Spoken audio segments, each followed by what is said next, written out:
el libro más leído por todas las generaciones, la luz que alumbra tu camino, el alimento que fortalece tu espíritu. Narrado por Wendy Necio Sub, la Biblia en 365 días. 26 de abril, día 116 de estos 365 días leyendo la Biblia. Bienvenidos a nuestro día 116 de este maravilloso recorrido de la Biblia en 365 días. Hoy, nuestro corazón se llena de esperanza porque vamos a descubrir que Dios llama a lo improbable para lo imposible. Las lecturas de hoy nos llevan a un encuentro más profundo con la fidelidad y el poder de Dios. Vamos a leer todo el capítulo de Jueces 6, versos del 1 al 40. Y es el momento donde Dios llama a Gedeón, alguien común, temeroso, pero con una tarea sobrenatural. Luego leeremos Lucas capítulo 22, verso 54 hasta el capítulo 23, verso 12. Donde vemos a Jesús fiel aún en medio de la traición y de la injusticia. Luego leeremos el Salmo 95 y el Salmo 96, donde se nos invita a adorar, a confiar en ese Rey justo y eterno. Y por último, vamos a leer Proverbios capítulo 14, versos del 5 al 6, donde aprenderemos que la sabiduría se revela a los corazones sinceros y humildes. Hoy Dios quiere recordarnos que no importa cómo te ves a ti mismo, importa cómo Él te ve. Y en su mirada tú eres llamado, equipado, preparado y enviado a cumplir un propósito que va más allá de tus fuerzas humanas. Acompáñame en una oración. Dios, gracias, porque tú ves en nosotros lo que a veces nosotros no podemos ver. Hoy abrimos nuestro corazón a tu llamado y aunque nos sintamos improbables, creemos que en ti todo es posible. Fortalece nuestra fe, derriba nuestros temores y guíanos a caminar confiados en tu propósito. Fortalece nuestras manos. Levanta a aquel que está caído, a aquel que está deprimido, aquel que está pasando por una enfermedad y siente que ya no puede más. Levántalo, sé tú su fuerza. Ven, Espíritu Santo, hoy a la vida de todas las personas que están pasando por ansiedad, que sienten un temor muy profundo. Llévalos a confiar en ti. Gracias, Espíritu Santo, porque tú nunca nos dejas solos. Estamos contigo y sabemos que hoy nos enseñarás la palabra de Dios. Oramos en el nombre de Jesús. Amén. Y antes de sumergirnos en la lectura, quiero compartir con ustedes algunos testimonios hermosos que me han llegado. Son historias de cómo Dios ha hablado, ha sostenido, ha renovado fuerzas en medio de luchas, en medio de esperas, porque cada palabra que Dios siembra nunca vuelve vacía. Y estos testimonios son la prueba viva de ello. Así que abre tu corazón, porque lo que Dios hizo en ellos, también puede hacerlo en ti. Vamos a escuchar a Kate Figueroa. Hola Wendy, ¿cómo estás? Te envío ese audio porque quería contarte algo que de verdad, un testimonio que me impactó. Resulta que esta semana yo fui contactada por alguien con el que trabajaba antes, pues, un compañero, y me dijo que pues, quería trabajar el domingo con él y todo eso. Pero yo sentí como tanta intranquilidad y yo dije, bueno, sí, le dije que sí, ¿qué tal? Pero después de eso me seguí sintiendo muy intranquila. Bueno, resulta que en el devocional de ayer, cuando tú hablabas que lo que Dios ya nos pidió cortar, entregárselo pues y ya no buscar más, yo dije, bueno, Señor, si eso no viene de ti, permíteme que yo pueda cortar y todo eso. Bueno, igual oré y todo y pues sí pude como decirle, mira, no puedo y así, pero igual no lo corté. Entonces yo en la noche, cuando oré, le dije, Señor, dame una señal, de verdad que yo no sea de mis fuerzas, sino en las tuyas. Bueno, te cuento que hoy estaba trabajando y justo llegó una clienta que yo antes la atendía con él y bueno, empezamos a hablar y todo. Cuando la clienta pues me contó algo negativo de él, que él la había estafado, que él ya no, pues yo le pregunté si se atendía con él. Y ella me dijo, no, él me estafó, y yo corté, yo lo bloqueé. Bueno, entonces digo que yo sentí como Dios hablándome, diciéndome, como el espíritu, mira, si ves de lo que te quiero librar, entonces te digo, Wendy, que de verdad en ese tiempo ha sido maravilloso la forma en que yo he sentido esa conexión con Dios, de que yo he podido ver lo que Él está haciendo en mi vida y de verdad que, o sea, que tú dices, no pidas más señales, sino que obedezcan, pero yo dije, bueno, Señor, dame una señal y esa fue la confirmación. Entonces te quería agradecer a ti porque en esos 4 meses que van del año ha sido increíble, de verdad, ha habido un antes y un después. Yo muchos años intenté leer la Biblia y no había podido. Y ahora pues gracias a ti lo estoy llevando a cabo. Entonces te quería contar, es un testimonio de este mes pues que va a ser de Milagros Imponentes y yo sé que pues no es un testimonio de sanidad y así, pero es un testimonio de protección, lo veo yo así. Y quería dar muchísimas gracias, que Dios te bendiga. Qué tremenda la forma en cómo Dios guardó a Kate y son importantes las señales. Ahora vamos a aprender un poco de eso cuando leamos Jueces. Pero quiero contarte el testimonio de Edwin. Él me dice, soy colombiano, vivo en Caicedonia, Valle de Cauca, y hace un año que venía sufriendo de gastritis crónica. Y el médico me dijo que ya tenía que seguir tomando el esomeprazol para el resto de mi vida. Y la verdad que yo no quería, pero la situación no mejoraba. Desde febrero empecé a escucharte en Spotify, en el 365 con Dios, y empecé a leer la Biblia como nunca antes lo había hecho. Y empecé a creerle a Dios, a vivir en obediencia. Y una de esas tantas promesas, Dios me sanó. Y hoy puedo decirlo sin temor, me sanó. Ya llevo más de 30 días sin tomar ningún medicamento. Me siento bien como antes y quería dar mi testimonio porque Dios sigue obrando si en verdad puedes creerle. Y quería darte las gracias a ti, Wendy, por ser esa líder espiritual que nos ayudas a encontrar el nuevo camino que es Cristo Jesús. Miren qué lindo Edwin está disfrutando de su sanidad.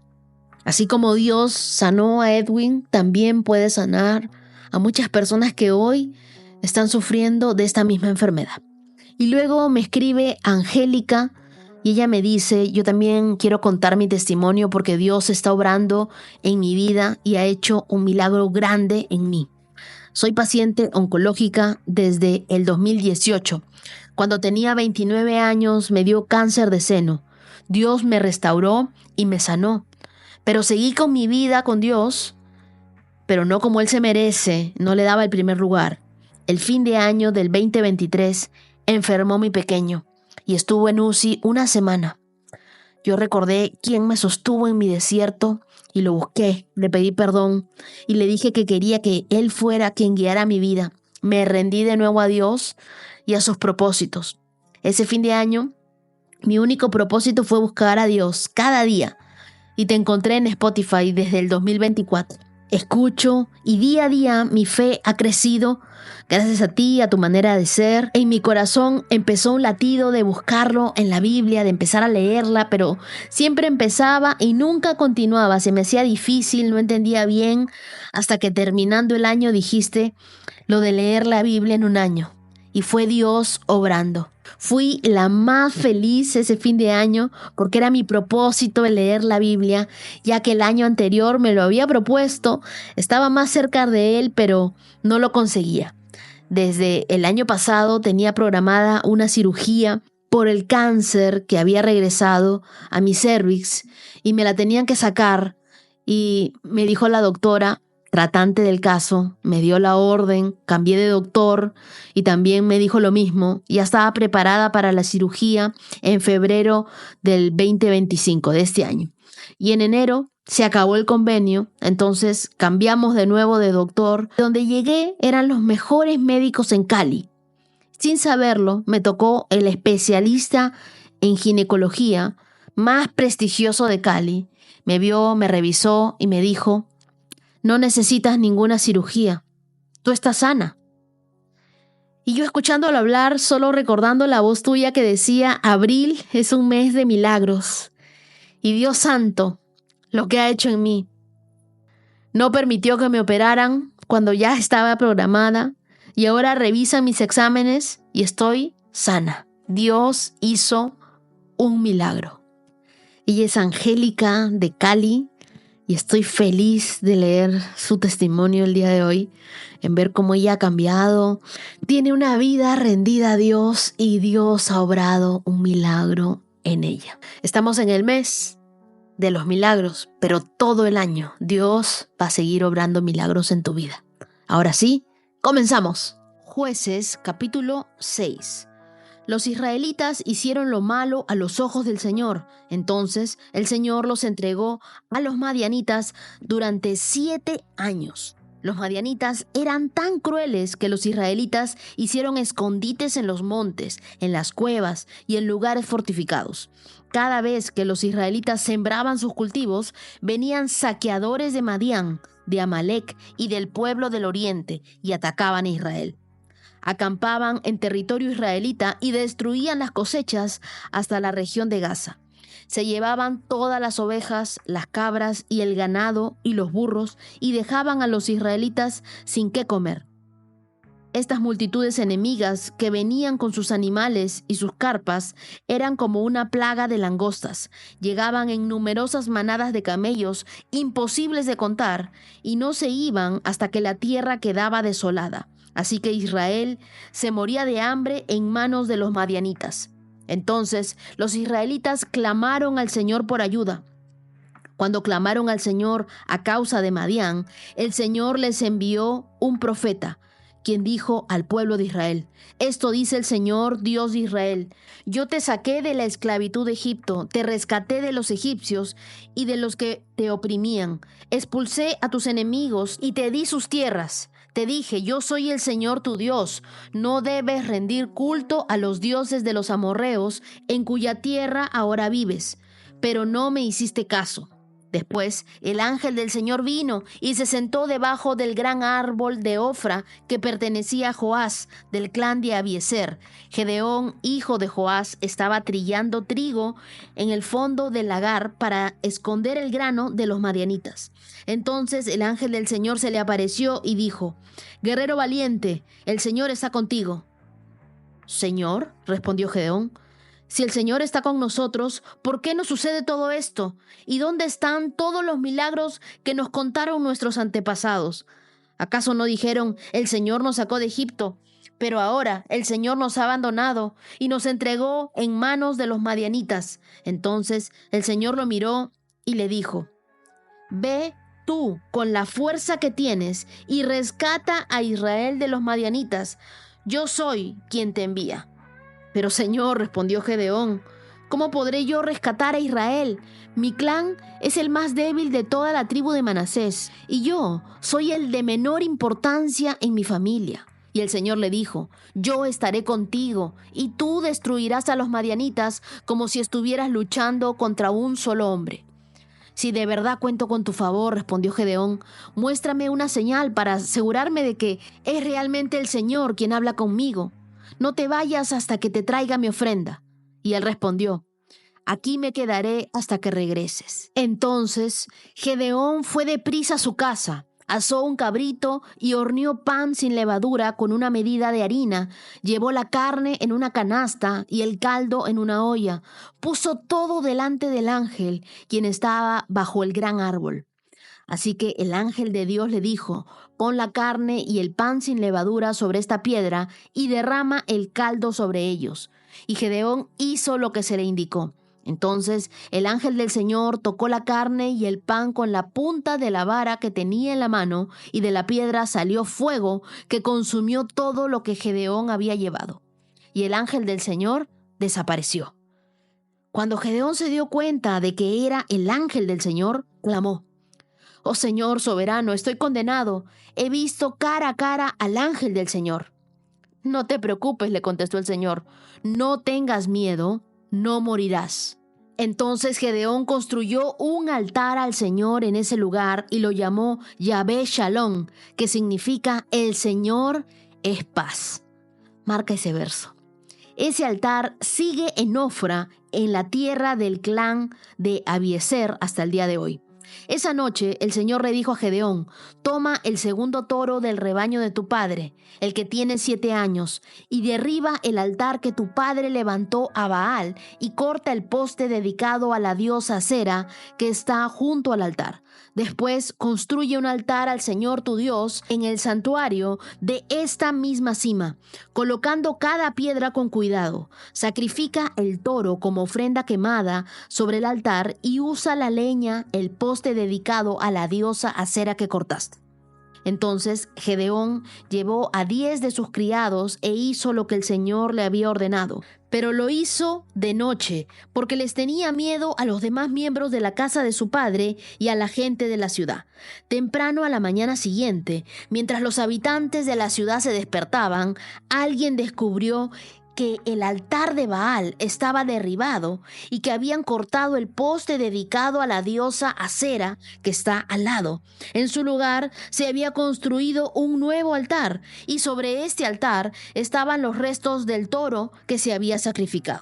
Los habitantes se preguntaban unos a otros: ¿quién hizo esto? Y después de preguntar por todas partes y de hacer una búsqueda cuidadosa, se enteraron de que había sido Gedeón, el hijo de Joás. «Saca a tu hijo», le exigieron a Joás los hombres de la ciudad. «Tendrá que morir por haber destruido el altar de Baal y haber cortado el poste dedicado a la diosa Acera». Sin embargo, Joás gritó a la turba que lo enfrentaba: «¿Por qué defienden a Baal? ¿Acaso abogarán por él? Todo el que defienda su causa será ejecutado antes del amanecer. Si de verdad Baal es su Dios, que se defienda a sí mismo y destruya al que derribó su altar». A partir de entonces, a Gedeón lo llamaron Jerobaal, que significa que Baal se defienda a sí mismo, porque él destruyó el altar de Baal.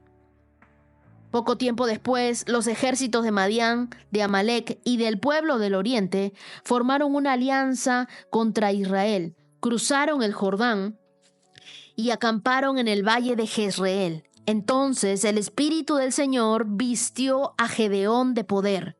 Gedeón tocó el cuerno del carnero como un llamado a tomar las armas, y los hombres del clan de Abiezer se le unieron.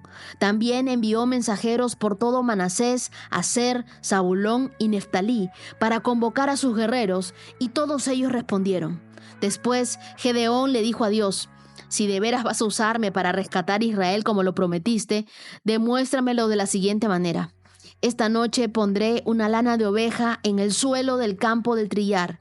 Si por la mañana la lana está mojada con el rocío, pero el suelo está seco, entonces sabré que me ayudarás a rescatar a Israel como lo prometiste». Y eso fue exactamente lo que sucedió. Cuando Gedeón se levantó temprano a la mañana siguiente, exprimió la lana y sacó un tazón lleno de agua. Luego Gedeón le dijo a Dios: «Por favor, no te enojes conmigo, pero deja que te haga otra petición. Permíteme usar la lana para una prueba más. Esta vez que la lana se quede seca, mientras que el suelo alrededor está mojado con el rocío». Así que esa noche Dios hizo lo que Gedeón le pidió. A la mañana siguiente, la lana estaba seca, pero el suelo estaba cubierto de rocío. ¡Qué tremendo relato este de Jueces! El pueblo de Israel, después de vivir ciclos de liberación, vuelve a pecar y vuelve a tropezar con la misma piedra. Se apartan de Dios, sirven a otros dioses y como consecuencia caen bajo la opresión de los madianitas. Esta opresión fue tan intensa, los madianitas saqueaban sus cosechas, robaban el ganado y dejaban a Israel en una pobreza devastadora, nos dicen los versos del 1 al 6. Y aquí aprendemos que la desobediencia no solo rompe nuestra relación con Dios, sino también nuestra capacidad de vivir en libertad. Una fe vacía de obediencia es como una lámpara desconectada, es incapaz de dar luz. Madián, en hebreo, se asociaba a contienda, a disputa. Y Gedeón, él tenía un nombre que significaba cortador o despedazador. Entonces, él fue llamado a cortar con la opresión. Y se dan cuenta que Israel vuelve a clamar a Dios, vuelve a acordarse de Dios cuando está pasando por problemas. Y Dios responde enviando un profeta. Y ese profeta les recuerda la liberación pasada y les recuerda su desobediencia actual en los versos del 7 al 10. Y es que Dios nunca ignora nuestro clamor. Así nosotros digamos, pero esta vez me estoy portando re mal, he vuelto a fallar, sigo olvidándome de Dios, sigo teniendo ídolos. Pero Dios, antes de traer la salvación, confronta la raíz de la idolatría. En los versos del 11 al 16, Dios encuentra a un Gedeón con miedo. En vez de con fuerza, con miedo.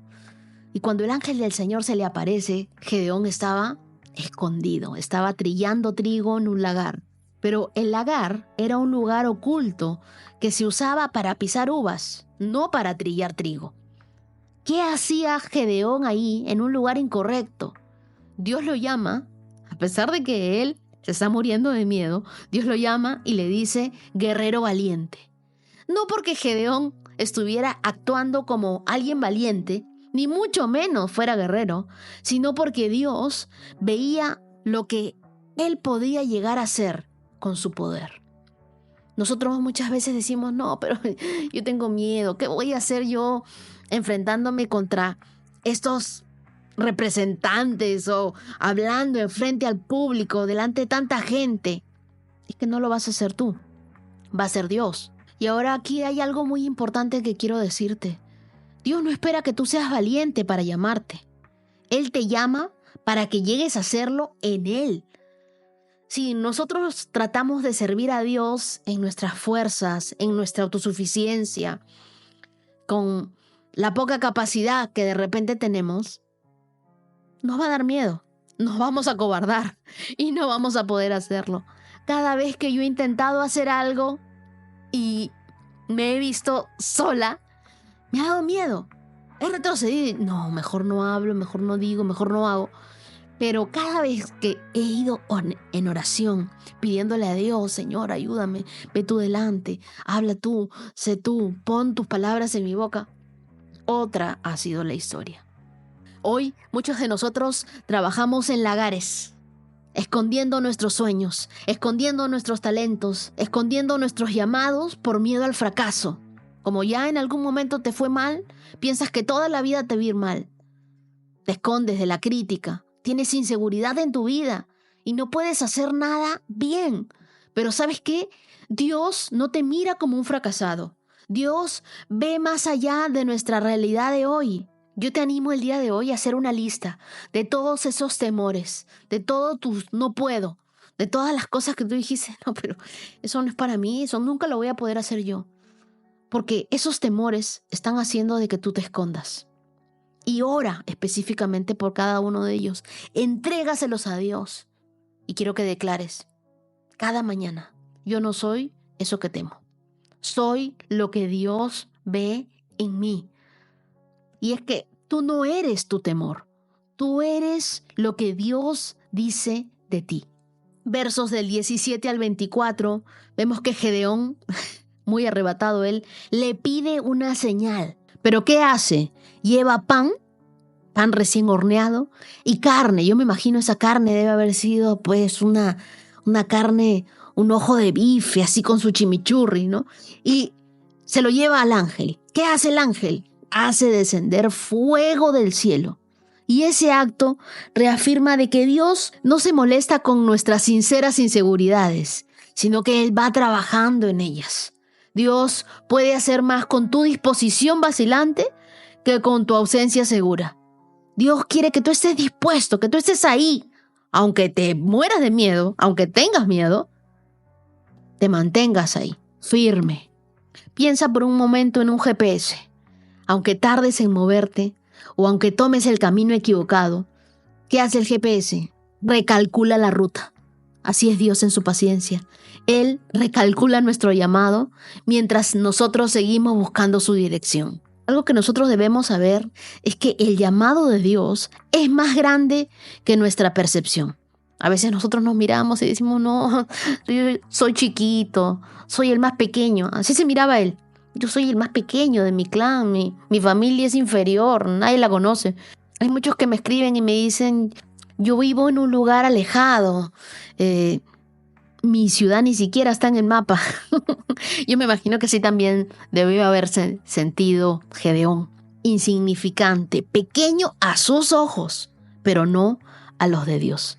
Dios tiene una percepción totalmente diferente a la que tú tienes de ti mismo. Y luego en los versos del 25 al 32, Dios le ordena a Gedeón destruir el altar de Baal de su familia y construir un altar al Señor. Este fue el primer acto de valentía de Gedeón, derribar el compromiso con ídolos antes de aspirar a liberar a otros. Y es que antes de conquistar afuera, nosotros debemos derribar los altares internos que tenemos. Tú no puedes liberar a otros de cadenas que tú mismo tienes que romper. Ponte a pensar, ¿qué altares modernos necesitas derribar? Algunos me dirán, pero ¿altar de qué? El altar del qué dirán. A muchos les importa el qué dirá de la gente. No, no digas esto porque si no, no sale. No, no hagas esto porque si no, va a suceder tal cosa. O ¿qué dirá la gente si me ve sola? ¿Qué dirá la gente si ve que yo me compro esto? ¿Qué te importa? ¿Qué va a decir? Pero hay mucha gente que vive preocupada del qué dirán de los demás. Derriba el altar del perfeccionismo. No tenemos que ser perfectos para servir a Dios. Derriba el altar del éxito sin propósito. Identifica esas áreas donde tú dependes más de la aprobación humana que de la voz de Dios. De la gente, de lo que dirá la gente, que de lo que piense Dios. ¿Y sabes qué? De una vez realiza un acto de ruptura. Decide un cambio concreto en tu vida. Cancela esa suscripción que alimenta tu inseguridad. Sal de ese círculo tóxico y deja de guiarte por el miedo. Y luego vamos a los versos 33 al 40, donde Gedeón, aún con temor, pide 2 señales. Primero, que el vellón estuviera mojado y la tierra seca. Y luego, al contrario. Yo siento que muchas veces nosotros somos así como Gedeón. Somos de los que le pedimos señales a Dios para que nos reconfirme algo que ya nos ha dicho. Así como Gedeón, nosotros también podemos pedirle a Dios confirmaciones, porque Él no se ofendió con lo que Gedeón le pidió. Siempre que nuestro corazón esté dispuesto a obedecer, sin importar la respuesta, Dios va a darnos esas confirmaciones. Entonces, la historia de Gedeón es una historia de cómo Dios escoge lo improbable, lo que nadie está escogiendo, para hacer lo imposible. Yo muchas veces me he sentido así como Gedeón. En el colegio, cuando hacían torneos de básquet, hacían 2 grupos y cada líder tenía que escoger quién iba a pertenecer a su grupo. Y yo decía, ay no, ahora la vergüenza va a ser si me escogen de última. ¿Quién va a escoger a alguien tan bajito para jugar básquet? Era improbable. Pero ¿sabes algo? Dios escoge lo improbable para hacer lo imposible.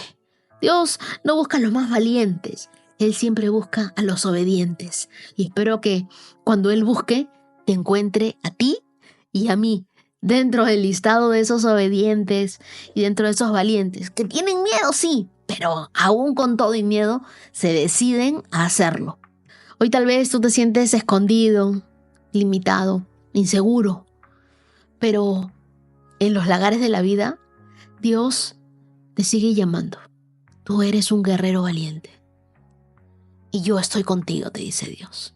Así que deja de mirarte como te estabas mirando y comienza a mirarte con los ojos de Dios.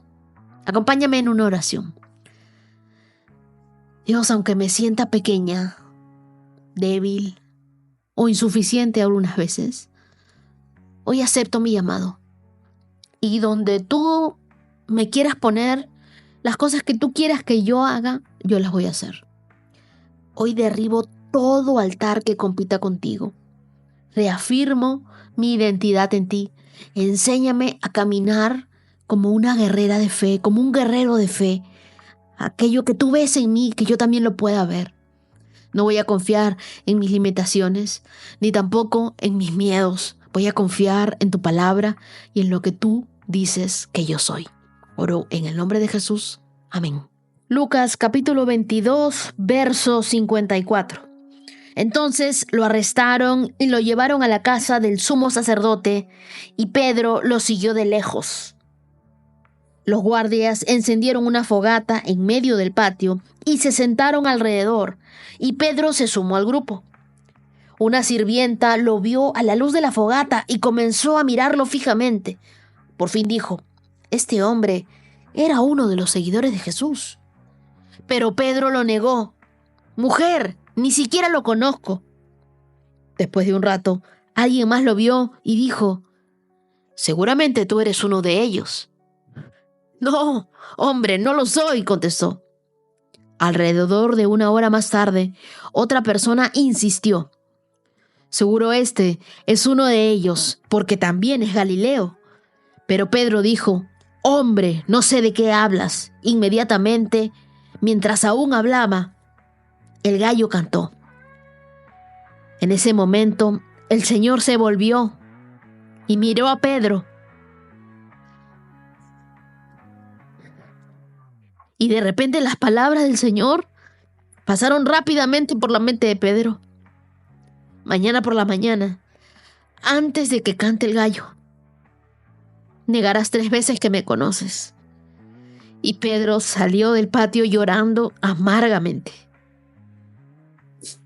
Los guardias que estaban a cargo de Jesús comenzaron a burlarse de él y a golpearlo. Le vendaron los ojos y le decían: profetízanos, ¿quién te golpeó esta vez? Y le lanzaban todo tipo de insultos.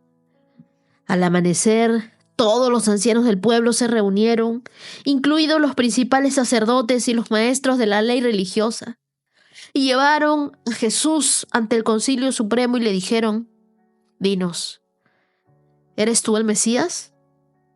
Y él les respondió: si lo dijera, no me creerían. Y si yo les hiciera una pregunta, ustedes no me la contestarían. Sin embargo, desde ahora, el Hijo del Hombre estará sentado en el lugar de poder a la derecha de Dios. Todos gritaron: entonces afirmas que eres el Hijo de Dios. Y él contestó: ustedes dicen que lo soy. ¿Para qué necesitas otros testigos?, dijeron. Nosotros mismos lo oímos decirlo. Lucas capítulo 23. Entonces todo el concilio llevó a Jesús ante Pilato, el gobernador romano, y comenzaron a presentar su caso. Este hombre ha estado llevando al pueblo por mal camino al decirles que no paguen los impuestos al gobierno romano y al afirmar que él es el Mesías, un rey. Entonces Pilato le preguntó: ¿eres tú el rey de los judíos? Jesús contestó: tú lo has dicho. Y Pilato se dirigió a los principales sacerdotes y a la multitud y les dijo: no encuentro ningún delito en este hombre. Pero insistían: con sus enseñanzas causa disturbios por donde va, en toda Judea, desde Galilea hasta Jerusalén. Ah, ¿es Galileo?, preguntó Pilato. Cuando le dijeron que sí, Pilato lo mandó a Herodes Antipas, porque Galilea está bajo la jurisdicción de Herodes, y dio la casualidad de que se encontraba en Jerusalén en ese momento. Herodes se alegró mucho por la oportunidad de ver a Jesús, porque había oído hablar de él y hacía tiempo que quería verlo realizar un milagro. Herodes le hizo una pregunta tras otra, pero Jesús se negó a contestar. Mientras tanto, los principales sacerdotes y los maestros de la ley religiosa se quedaron allí gritando sus acusaciones. Entonces Herodes y sus soldados comenzaron a burlarse de Jesús y a ridiculizarlo. Finalmente, le pusieron un manto real y lo enviaron de regreso a Pilato. Herodes y Pilato, quienes habían sido enemigos anteriormente, ese día se hicieron amigos. Jesús había sido arrestado en Getsemaní y es llevado a la casa del sumo sacerdote. Ese es el comienzo de su camino hacia la cruz. Lo que sucede aquí no es solo una serie de injusticias humanas, es el cumplimiento profético del Salvador que sería despreciado, rechazado y entregado como cordero para el sacrificio. Y es lo que nos cuenta la Biblia en Isaías capítulo 53, que estaremos leyendo mucho más adelante. ¿Y saben qué? El propósito siempre será probado en la cueva de la traición antes de ser coronado en la cima del destino. Me impresionó mucho leer que Pedro sigue a Jesús de lejos. Y esta es una frase clave, porque la distancia no es solo física, es espiritual. Pedro, que había prometido morir por Jesús, cae 3 veces al ser confrontado por simples soldados. Pero el gallo canta y Jesús lo mira. ¿Tú te imaginas la mirada de Jesús sobre los ojos de Pedro? ¿Cuántas veces tú y yo hemos negado a Dios con nuestros actos? Y aún así, Él nos ha mirado, pero no con una mirada de condena, sino con una mirada de profunda compasión, de no importa lo que tú hayas hecho, yo igual te amo. Tú no eres tus fracasos, eres lo que la gracia de Dios puede restaurar en ti. Y cantó el gallo. Era el anuncio de un nuevo día en la cultura judía. Incluso en el fracaso de Pedro, Dios ya estaba anunciando una nueva oportunidad. Cuando caigas, no huyas de la mirada de Jesús. Hay quienes dicen, no, he fallado, me siento mal, ya no me puedo acercar, mejor me alejo, me voy. Y comienzan a seguir a Jesús de lejos, igual que Pedro. Lo que tenemos que hacer es correr hacia Él. Cada vez que el gallo cante en tus fracasos, recuerda, es señal de que la misericordia de Dios todavía está activa. Todavía estás vivo, todavía escuchas el canto del gallo, todavía Dios te sigue dando una oportunidad. No la desaproveches. Me dolió mucho leer los versos del 63 al 71, el momento en el que Jesús es ridiculizado, golpeado, y le preguntan si Él es el Cristo, pero Él no responde para defenderse. Hay momentos donde tu fe será ridiculizada o malinterpretada. Pero no siempre necesitas defenderte, y eso lo aprendemos de Jesús. A veces tu silencio firme será tu mayor testimonio. Y por último, Jesús es llevado ante Pilato, el gobernador romano, y aunque no encuentra una culpa en él, para complacer a los líderes religiosos, lo envía a Herodes, quien estaba en Jerusalén para la Pascua. Herodes, deseando ver un espectáculo, termina despreciándolo cuando Jesús no cumple sus expectativas. Quienes buscan a Dios como espectáculo, lo pierden como Salvador. Pilato representa esa injusticia humana, corruptible, cobarde, y Herodes representa la religión superficial, hambrienta de milagros, pero sin hambre de arrepentimiento. Es como quien solo busca a Dios para un milagro financiero, pero no para cambiar su corazón.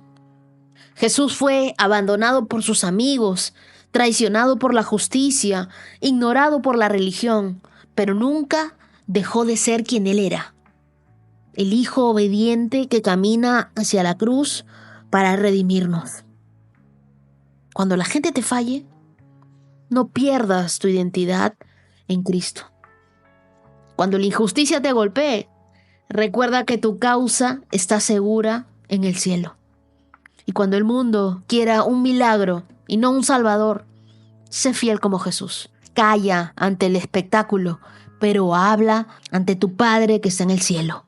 Hoy Jesús sigue mirando con amor, aún después de nuestras negaciones, aún después de nuestras cobardías. Ahora vamos al Salmo 95. Vengan, acerquémonos al Señor, aclamemos con alegría a la roca de nuestra salvación. Acerquémonos a Él con acción de gracias.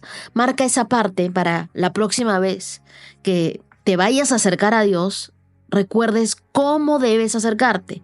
Acerquémonos a Él con acción de gracias. Cantémosle salmos de alabanza, porque el Señor es Dios grande, un gran Rey sobre todos los dioses. En sus manos sostiene las profundidades de la tierra y las montañas más imponentes. El mar le pertenece, pues él lo creó. Sus manos también formaron la tierra firme. Vengan, adoremos e inclinémonos, arrodillémonos delante del Señor, nuestro Creador, porque Él es nuestro Dios. Somos el pueblo que Él vigila, el rebaño a su cuidado. Si tan solo escucharan hoy su voz, el Señor dice, no endurezcan el corazón como lo hizo Israel en Meriba, así como lo hizo el pueblo en el desierto de Masa. Allí sus antepasados me tentaron y pusieron a prueba mi paciencia, a pesar de haber visto todo lo que hice. Durante 40 años estuve enojado con ellos y dije, son un pueblo cuyo corazón se aleja de mí, rehúsan hacer lo que les digo. Así que en mi enojo juré, ellos nunca entrarán en mi lugar de descanso. Salmo 96. Canten al Señor una nueva canción, que toda la tierra cante al Señor. Canten al Señor, alaben su nombre, cada día anuncien las buenas noticias de que Él salva. Anuncien sus gloriosas obras entre las naciones. Cuéntenles a todos las cosas asombrosas que Él hace. Grande es el Señor, es el más digno de alabanza. A Él hay que temer por sobre todos los dioses. Los dioses de las otras naciones son más que ídolos, pero el Señor hizo los cielos. Honor y majestad lo rodean. Fuerza y belleza llenan su santuario. Oh naciones del mundo, reconozcan al Señor. Reconozcan que el Señor es fuerte y glorioso. Denle al Señor la gloria que merece. Lleven ofrendas y entren en sus atrios. Adoren al Señor en todo su santo esplendor. Que toda la tierra tiemble delante de Él. Digan a todas las naciones, el Señor reina.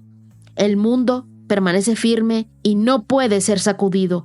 Él juzgará a todos los pueblos con imparcialidad. Que los cielos se alegren y la tierra se goce. Que el mar y todo lo que contiene exclamen sus alabanzas. Que los campos y sus cultivos estallen de alegría.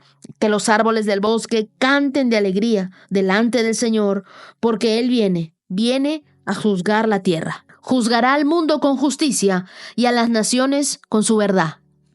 Estos salmos forman parte de un bloque conocido como los salmos reales. Es donde se exalta la soberanía absoluta de Dios sobre Israel y sobre todas las naciones. El Salmo 95 es un llamado doble, a adorar a Dios con júbilo y a no endurecer el corazón como Israel lo hizo en el desierto. Y el Salmo 96 es un cántico misionero, una invitación a que todas las naciones reconozcan al Señor como Rey. Lo primero que debemos saber es que la adoración comienza con un corazón rendido. Lo primero que dice el verso 1 del Salmo 95, vengan y cantemos al Señor. La palabra cantar en hebreo es ranán, que implica gritar con gozo. No una expresión tibia o pasiva. La adoración bíblica es activa, es apasionada, es pública. Un corazón rendido ve la adoración no como una opción, sino como su única respuesta lógica ante un Dios soberano. No limites tu adoración a los domingos o los días que tú vayas a la iglesia. Canta, clama, adora a Dios, agradece a Dios en tu auto, en tu casa, en tu colegio, mientras vas a la universidad, en el lugar donde estés, en tu caminar diario. Cántale a Dios. Entonces lo primero es acercarnos a Dios con un corazón rendido, en adoración. Y lo segundo, el verso 2 dice, acerquémonos a Él con acción de gracias. Es decir, también debemos acercarnos a Dios con un corazón agradecido, darle las gracias a Dios anticipadas. Y eso nos va a ayudar a no endurecer nuestro corazón. Y es lo que nos dice Dios en el verso 8. No endurezcan el corazón como lo hizo Israel en Meriba, o como lo hizo el pueblo en el desierto de Masa. Eso lo estudiamos en Éxodo capítulo 17.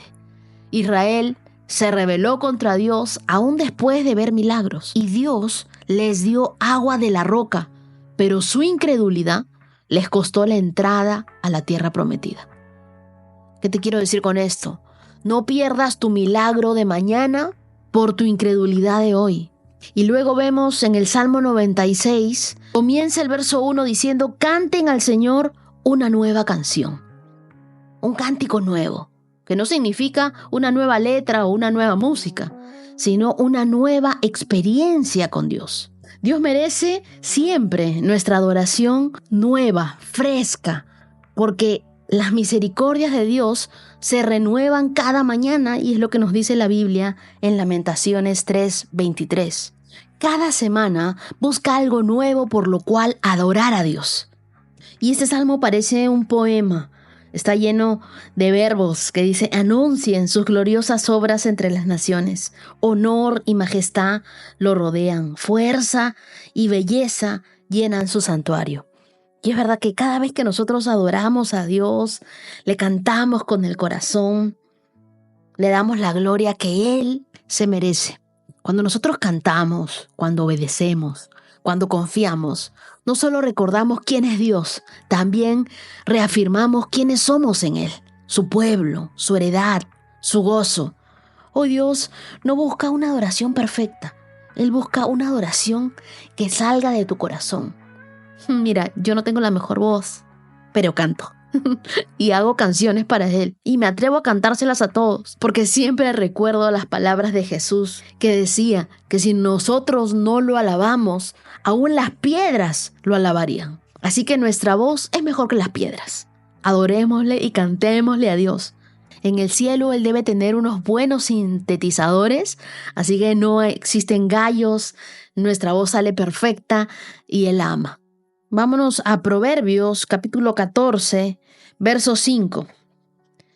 El testigo honrado no miente, el testigo falso respira mentiras. El burlón busca la sabiduría y nunca la encuentra, pero para el entendido el conocimiento es cosa fácil. En la época en la que se escribió Proverbios, principalmente bajo el reinado de Salomón, alrededor del siglo X a.C., la justicia y la integridad eran vitales para mantener una estabilidad en la sociedad.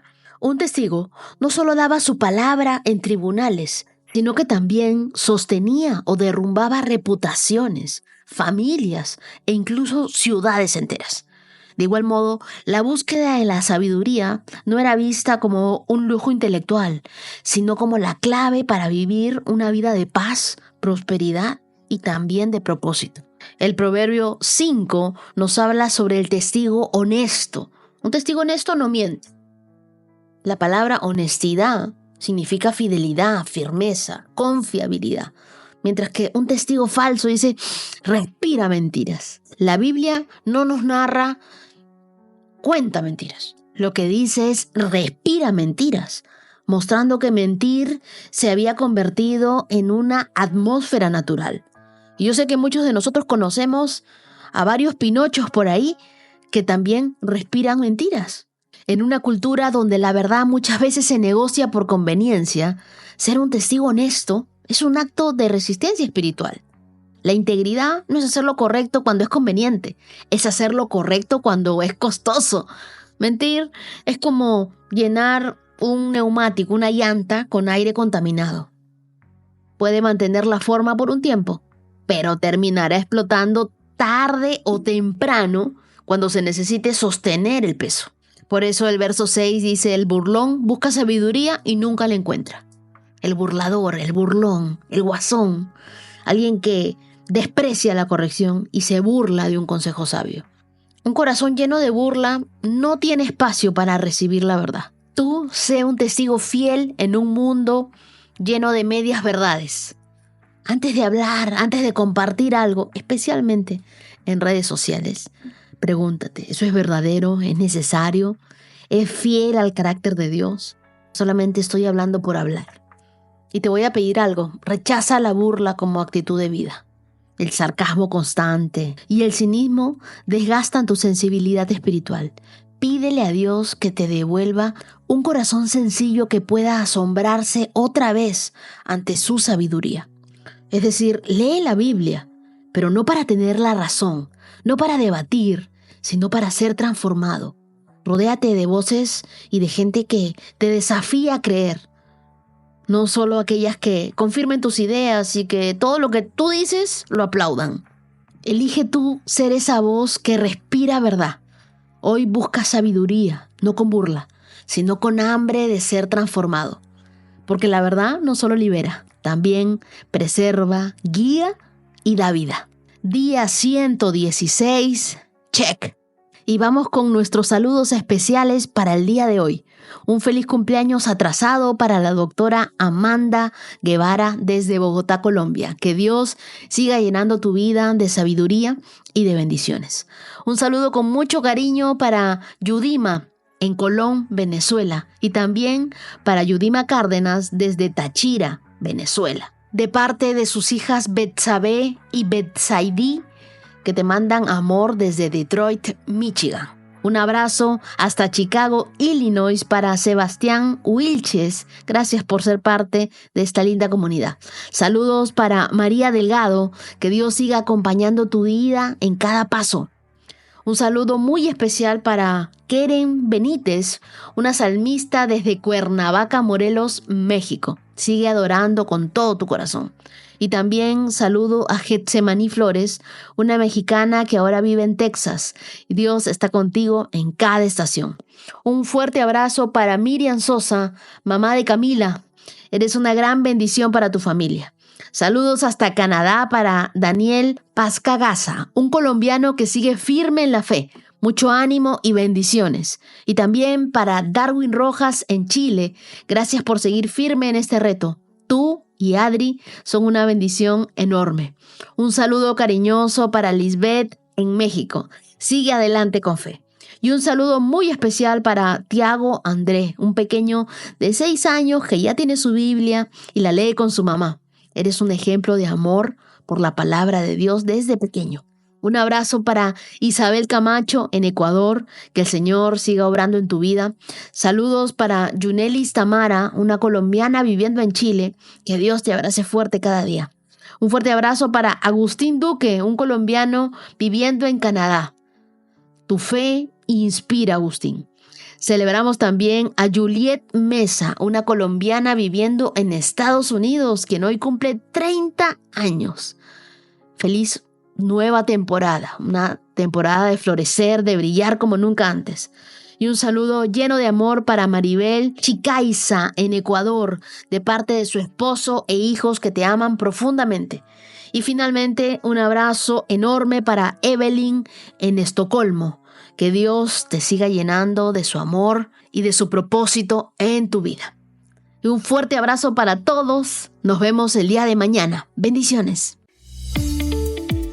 365 con Dios, con Wendy Necio Sub.